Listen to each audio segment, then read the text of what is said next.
शेतकऱ्यांच्या सरसकट कर्जमुक्तीसाठी व घोषित झालेल्या कर्जमाफी योजनेतील जाचक निकष आणि अटी काढून टाकण्यासाठी, त्याचबरोबरीनं 2024-25चा हक्काचा पीक विमा मिळण्यासाठी, पीक कर्ज, डीएपी व युरिया खताचा तुटवडा लिंकिंग बंद व्हावं यासह अन्य मागण्या घेऊन मी 15 जूनपासून बुलढाण्यामध्ये बेमुदत अन्नत्याग आंदोलनाला बसलो होतो.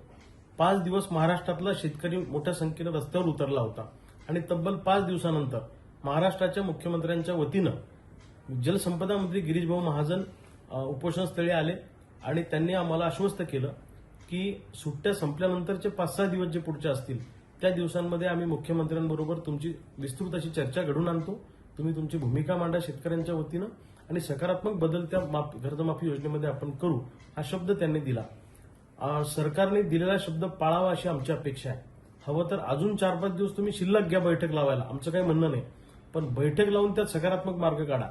आणि सरकारनं जर का बैठक लावायला दगाफटका केला किंवा कर्जमाफी योजनेतल्या बदलासंदर्भात निर्णय घेतले नाही तर मग मात्र महाराष्ट्रातला शेतकरी तुम्हाला 5-6 दिवसानंतर रस्त्यावर दिसेल, हे मात्र मला सरकारला ठणकावून सांगायचं आहे.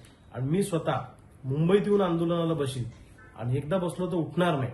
सरकारने ध्यानात ठेवावं, महाराष्ट्रातल्या शेतकऱ्यांच्या संयमाचा अंत सरकारनं पाहू नये. शेतकरी जर का खवळला तर यांना रस्त्यावर फिरणं सुद्धा मुश्किल होईल. आता शेतकऱ्यांना आम्ही आवरणार नाही. शेतकऱ्यांच्या संयमाचा बांध तुटला तर जे काही महाराष्ट्रात घडेल त्याची पूर्ण जबाबदारी ही सरकारची असते.